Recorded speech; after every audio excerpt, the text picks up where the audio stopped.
नमस्कार, तुमचं Marathi blouse cutting मध्ये एकदम मनापासून स्वागत आहे। तर मी इथं एक हा चार्ट आखून घेतला आहे।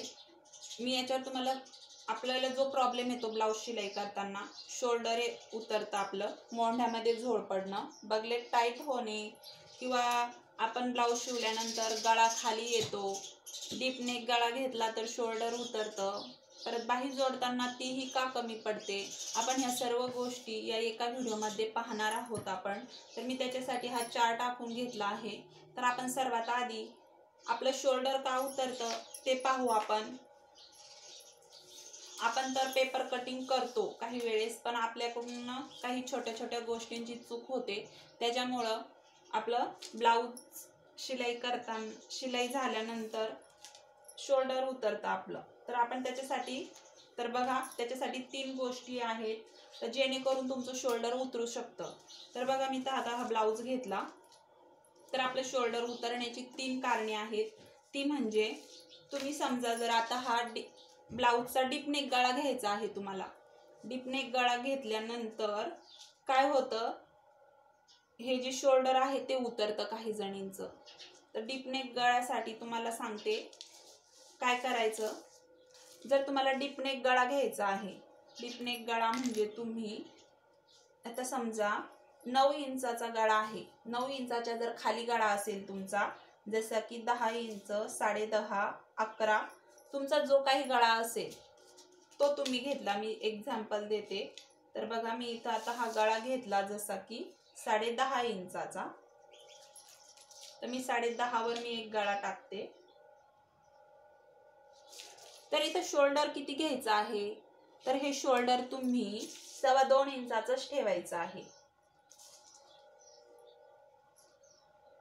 भरपूर महिला 2.5 इंचाचं शोल्डर घेता, तर 2.5 इंचाचं शोल्डर तुम्ही 9 इंचाच्या वरचा गळा असेल तर तुम्ही सहज 2.5 इंचाचा जो आपला गळा आहे तो घेऊ शकता। पण जर तुम्हाला 9 इंचाच्या खालचा गळा असेल तर तुम्ही हे शोल्डर 2 इंच किंवा 2.25 इंचच ठेवायचं आहे। याने तुमचं शोल्डरला उतरण्याला खूप मदत होते, अजिबात उतरत नाही। तर बघा, मी आता हा गळा घेतला आणि काय करायचं आहे, डीप नेक गळा, मी डीप नेक गळ्याचं सांगते आहे। जर डीप नेक गळा घेतला तर शोल्डर का उतरतं आपण ते पाहायचं आहे। तर इथं हा गळा रुंदी सांगितल्याप्रमाणे 2.25 इंच किंवा 2 इंचच ठेवायचं आहे। 9 इंचाच्या वरचा गळा असेल तर तुम्ही 2.5 इंचाचा गळा घेऊ शकता। आता इथं 0.5 इंच हे शोल्डर डाऊन करून द्यायचं आहे। अशा प्रकारे 0.5 इंचाचं शोल्डर डाऊन करून द्यायचं आहे। तर तुमचं इथं अजिबात शोल्डर उतरणार नाही। आणि तुम्ही ही गळा, आता समजा आता ही गळा आपलं जे शोल्डर आहे ते शोल्डर बघा किती भरतं आहे। इथं मी हे संपूर्ण शोल्डरचं माप 5.5 इंचाचं घेतलं आहे एक्झाम्पल म्हणून। तर बघा, आता इथे 5.5 इंचाचं आहे, इथं घेतलं मी 2.25 इंचाचं, इथं हे भरतं आहे 3.25 इंच बरोबर। आता शिलाई मार्जिन करताना हे जाईल 0.5 इंच आणि हे जाईल जसं की 0.5 इंच, तर हे भरतं आहे 2.25 इंचाचं शोल्डर। तर तुम्ही इथं थोडंसं याला छाटून पण घेऊ शकता। 2.5 इंचाचंच आपल्याला शोल्डर पट्टी जेवढी पाहिजे तेवढी तुम्ही घेऊ शकता। तुम्हाला वाटलं मला 2 इंचाची घ्यायची आहे तर 2 इंचाची पण घेऊ शकता। शोल्डर मोजताना आपण हे अशा प्रकारे इथं छाटून द्यायचं आहे, अशा प्रकारे इकडं हे छाटायचं आहे। तर तुमचं इथं शोल्डर हे बरोबर बसणार आहे आणि गळाही उतरणार नाही। तर मी हे तुम्हाला शोल्डर उतरण्याचं सांगितलं, जसं की 9 इंचाच्या वरचा गळा असेल, 9 इंचाच्या खालचा गळा असेल तर तुम्ही काय करायचं आहे, 9 इंचाच्या जर वरचा गळा असेल तर तुम्ही शोल्डर 2.5 इंच ठेवलं तरीही चालेल। आणि 9 इंचाच्या जर खालचा गळा असेल, 9 इंचाच्या जर खाली गळा असेल, तुम्ही 2 किंवा 2.25च शोल्डर आपलं जे आपली गळा रुंदी आहे ती ठेवायची आहे, किंवा 2.25 इंचाची, तर 2.25 इंचाची। आता इथपर्यंत तुमच्या लक्षात आलं असेल। आता आपण मोंढ्यामध्ये झोळ कापडतो ते पाहू आपण. जसा की आता हा ब्लाउज आहे, तर बघा काय होतं, ब्लाउज घातल्यानंतर इथं जो आपला बगलेचा भाग आहे त्या बगलेमध्ये झोळ पडतो किंवा काही वेळेस टाईटपणा येतो. झोळ जास्त करून आपला ही जी साईट आहे आपली, बघा मी इथं तुम्हाला आखून दाखवते. आता ही जी आपली साईट आहे, जे आपण इथं जो 1.5 इंचाचा ज्याप्रमाणे टक्स मारला, जो आपण गोल राऊंड मारलेला आहे हा बॅक साईडचा, तर काय होतं आपला सर्व इथं प्रॉब्लेम म्हणजे आपण जी चूक करतो मोंढ्यामध्ये, पेपर कटिंग करताना आपण काही गोष्टीची चूक करतो, त्याच्यामुळे आपल्या इथं मोंढ्यामध्ये झोळ पडतो. तर तो का पडतो, तर आता इथे बघा, आता आपण डीपनेक गळा घेतला आणि हे जर आहे असंच ठेवून कटिंग केली तर तुमचं इथं नक्की झोळ पडणार. तर मी काय करायचं, 1/2 इंच शोल्डर इथं डाऊन करून घ्यायचा आहे. डीपनेक गळा जर तुम्हाला घ्यायचा असेल तर तुम्ही इथे 1/2 इंच डाऊन करून घ्यायचा आहे. आता तुम्ही म्हणजे डीपनेक गळा नसेल तरी पण काहींचा झोळ पडतो, तर तुम्ही इथं हे करू शकता. अशा प्रकारे 1/2 इंच मोंढ्यामध्ये डाऊन करून घ्यायचा आहे आणि आपण जे डाऊन केलं तिथून आपण 1 इंच घेऊन आपण मोंढ्यामध्ये पुढच्या साईडसाठी इथं गोल राऊंड मारून घ्यायचा आहे. आता मी हा गोल राऊंड शेप बघा कुठपर्यंत मारला आहे, जिथपर्यंत आपण घडी टाकलेली आहे. आता जशी की ही छातीचं मी माप इथं घेतलेलं आहे 8.5 इंचाचं, 8.5 इंचाचं, त्याच्यामध्ये शिलाई मार्जिन मिळवली आहे 2 इंचाची. तर इथं बघा मी इथं जे आपण इथं आपली फिटिंग येणार आहे, या फिटिंग मध्ये आपण हे दोन्हीही पॉइंट इथे मिळवायचे आहेत. तर इथं एकदम परफेक्ट पद्धतीने तुमची फिटिंग पण बसेल आणि झोळ पण पडणार नाही. आता इथं आपण हे घेतलं पुढच्या मुंड्यासाठी. आता इथून तुम्ही ज्यावेळेस कटोरीचा शेप देता ते अंतर तुमचं बसलं पाहिजे 2.5 इंचाचं अंतर, हे कंपल्सरी बसलं पाहिजे. तर त्यांनी सुद्धा तुमच्या ब्लाउज म्हणजे झोळ पडणार नाही अजिबात. तर बघा आता हा शिलाई केलेला ब्लाउज आहे, तर तुम्ही इथं बघू शकता हे अंतर बरोबर किती बसतं आहे. तर हे बरोबर 2.5 इंचाचं अंतर बसते. तर याने काय होईल, तर हे अंतर ज्यावेळेस पण तुम्ही शिलाई करशान, ब्लाउजची कटिंग करशान, त्यावेळेस हे अंतर 2.5 इंचाचंच बसलं पाहिजे. 2 इंचाचं ठेवलं आवडीनुसार असतं, पण कंपल्सरी जर 2.5 इंचाचं ठेवलं तर आपल्या मोंढ्यामध्ये झोळ पडणार नाही.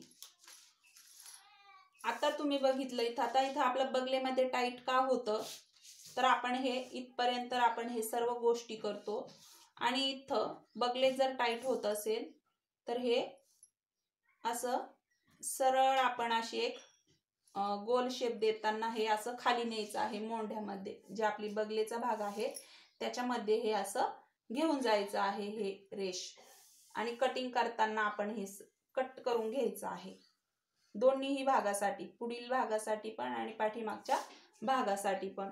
तर याने काय होईल, तर टाईटपणा येणार नाही आणि झोळही पडणार नाही.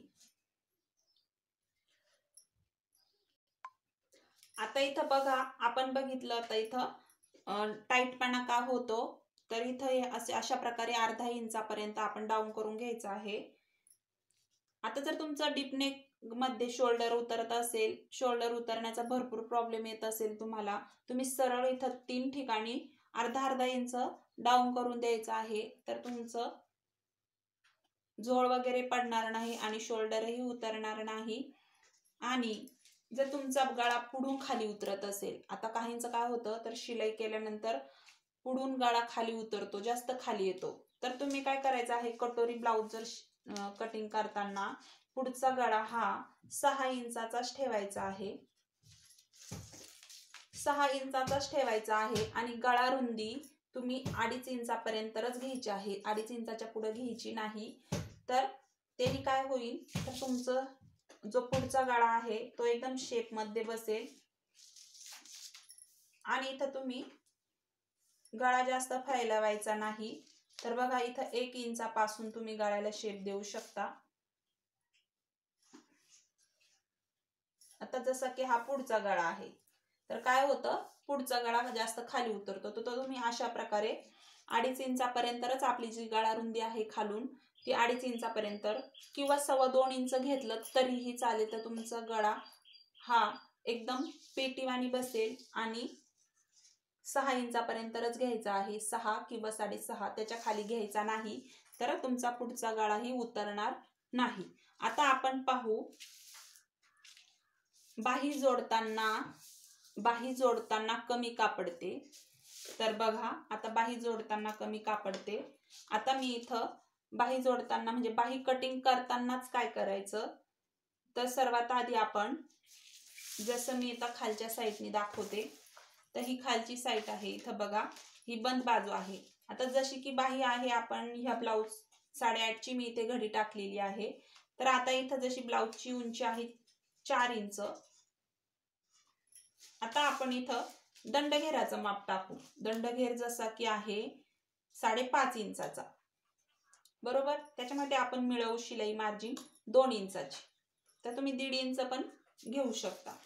आता पहा आपण इथं काय करू, सर्वात आधी मी हे 4 वर रेष मारून देते, म्हणजे जेणेकरून तुमच्या लक्षात येईल व्यवस्थित.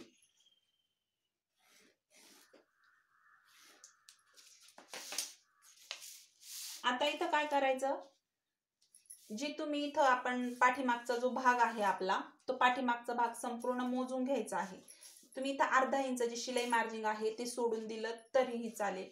तर हे शिलाई मार्जिन आपण सोडून देऊ आणि हे बरोबर जिथपर्यंत आपण इथं जे आपण घडी टाकलेली आहे, तर मी इथं शिलाई मार्जिन नाही धरायची. जिथपर्यंत आपण जी चेस्ट आहे आपली छातीची टाकलेली, जी इथं मी टाकली 8.5 इंचाची. आता इथं बघा ही 1/2 इंच सोडून आपण जर मोजलं तर हे किती भरतं, 7 इंच भरतं, बरोबर. तर आपणही इथं 7 इंचाच टाकायचं आहे. सर्वात आधी इथं 2.5 इंचावर एक रेष मारून घेऊ आपण खालच्या साईडनी,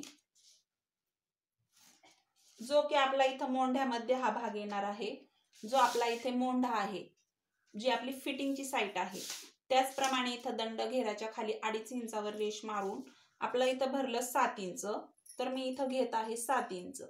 जेवढं पण तुमचं इथं अंतर भरलं, जो आपण पाठीमागची शिलाई मोजताना पाठीमागच्या साईडनीच मोजायचं आहे, बॅक साईडनी. तर आपलं इथं भरलं 7 इंच. तर मग मी इथं पण घेतलं 7 इंच आणि आपला दंडघेरा आहे जसा की 5.5 इंच आणि हे पॉइंट इथे जोडून द्यायचे आहे. तर हे शिलाई करताना हा भाग जो आहे हा मोंढ्यामध्ये येणार आहे आणि हा बरोबर बसणार आहे. आणि जेवढं पण तुम्ही इथे, तर कमी का पडतं तेच सांगते आहे मी तुम्हाला. आपण ही चूक नाही करायची. तर इथं अजिबात तुमचं कमी पडणार नाही शिलाई करताना कापड. जेवढी आपण घडी घेतली, मी जशी की इथं 2 इंचाची घडी घेतलेली आहे एक्स्ट्रा, तर तुम्हीही इथे 2 इंचच ठेवा आणि हे पॉइंट आपण इथे जोडून घेऊ आणि इथं बाहीलाही शेप देऊन घेऊ.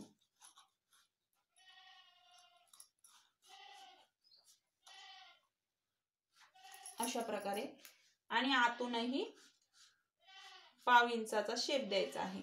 आता बघा आपण जोडून बघू ही बाही कमी पडते का. तर कट करून घेते मी.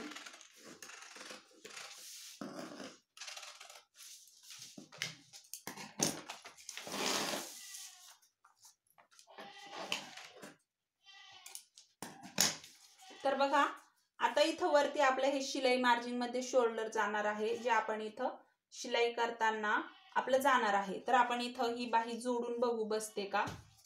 तर मी हा पुढचा भाग 1/2 इंचाचा कट करून घेते आणि ही बाही आपण इथे जोडून बघू. तर बघा अशा प्रकारे आपण ही लावून पाहू, तर ही बाही कमी बसते का. तर जर तुम्ही ही कापडावर कटिंग करताना, तर बघा इथे आपली ही बाही परफेक्ट एकदम बरोबर इथपर्यंत बसली आहे. जी आपली फिटिंग पर्यंत आहे हे संपूर्ण इथं बसला आहे आणि जो पण हा आपला आपण मोंढा घेतला होता हा बरोबर याच्यावर येऊन बसला आहे. तर तुमची इथेही आपली फिटिंग एकदम बरोबर बसणार आहे. अजिबात झोळही पडणार नाही बाही फिटिंग करताना. अशा प्रकारे जर तुम्ही कटिंग केली तर तुमच्या ब्लाउजला कुठेही प्रॉब्लेम येणार नाही. तर तुम्हाला व्हिडिओ कसा वाटला नक्की सांगा आणि चॅनलवर नवीन असाल तर चॅनलला नक्की सबस्क्राईब करा. व्हिडिओ आवडला तर लाईक करा. तर व्हिडिओ बघितल्याबद्दल धन्यवाद.